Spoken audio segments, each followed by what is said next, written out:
தை பிறந்தால் வழி பிறக்கும். இது தமிழர்களின் வாழ்வில் ஆழமாக வேரூன்றிய நம்பிக்கை. பனி விலகி கதிரவன் தன் திசையை மாற்றும் உன்னதமான மாதமே தை மாதம். உழைத்த உழவனின் கைகளில் செல்வம் சேரும் காலம், இயற்கைக்கு நன்றி சொல்லும் இனிய நேரம். தமிழர்களின் கலாச்சார அடையாளமாக திகழும் தை மாதத்தின் சிறப்புகளாலும் பொங்கல் திருநாளின் வழிபாட்டு முறைகள் மிகவும் முக்கியமானது. நமது முன்னோர்கள் எந்த ஒரு சுப காரியத்தையும் தை மாதத்தில் துவங்குவதை வழக்கமாக கொண்டிருந்தனர். இதற்கு முக்கிய காரணம், சூரியன் வட அரைக்கோளப் பகுதியில் தனது பயணத்தை தொடங்கும் உத்தராயண காலம் இம்மாதத்தில்தான் ஆரம்பமாகிறது. ஆடி மாதத்தில் ஆசையோடு விதைத்த நெல்லானது செழித்து வளர்ந்து தை மாதத்தில்தான் அறுவடைக்கு தயாராகிறது. அதனால்தான் இது அறுவடை மாதம் என்று போற்றப்படுகிறது.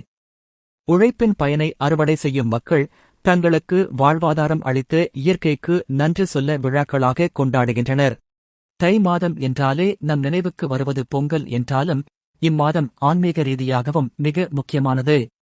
தைப்பொங்கல், மாட்டுப் பொங்கல், காணும் பொங்கல், திருவள்ளுவர் தினம், தைப்பூசம் மற்றும் தை அமாவாசை, ரத சப்தமி, ஏகாதசி விரதங்கள், பைரவ மற்றும் வீரபத்திரர் வழிபாடு, சாவித்ரி கௌரி விரதம் என பக்தி மனம் கமழும் மாதமாகவும் இது திகழ்கிறது.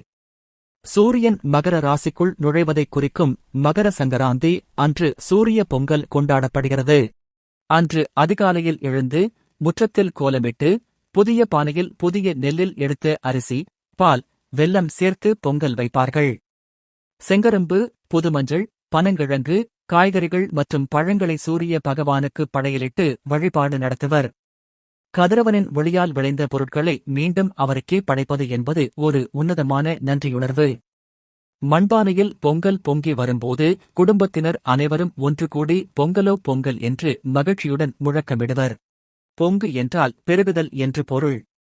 பானையில் பொங்கல் பொங்கி வழிவது போல நம் வாழ்விலும் மகிழ்ச்சி, செல்வம் மற்றும் நிம்மதி ஆகியவை பொங்கிப் பெருக வேண்டும் என்பதே இந்த முழக்கத்தின் பின்னணியில் உள்ள பிரார்த்தனை மற்றும் வாழ்த்து. பொங்கல் பண்டிகை என்பது வெறும் உணவு சார்ந்த திருவிழா மட்டுமல்ல, அது மனிதனுக்கும் இயற்கைக்குமான உறவை உறுதிப்படுத்தும் ஒரு பாலமாகும். கால்நடைகள், சூரியன், பூமித்தாய் என நம் வாழ்விற்கு ஆதாரமான அனைத்தையும் போற்றும் இந்த உன்னத கலாச்சாரம் அடுத்த தலைமுறைக்கும் கடத்தப்பட வேண்டிய பொக்கிஷம். நமது பாரம்பரியத்தை போற்றி அடுத்த தலைமுறைக்கு கொண்டு செல்வோம். இந்த தையில் நம் அனைவர் வாழ்விலும் வளம் பொங்கட்டும். அனைவருக்கும் இனிய பொங்கல் நல்வாழ்த்துக்கள்.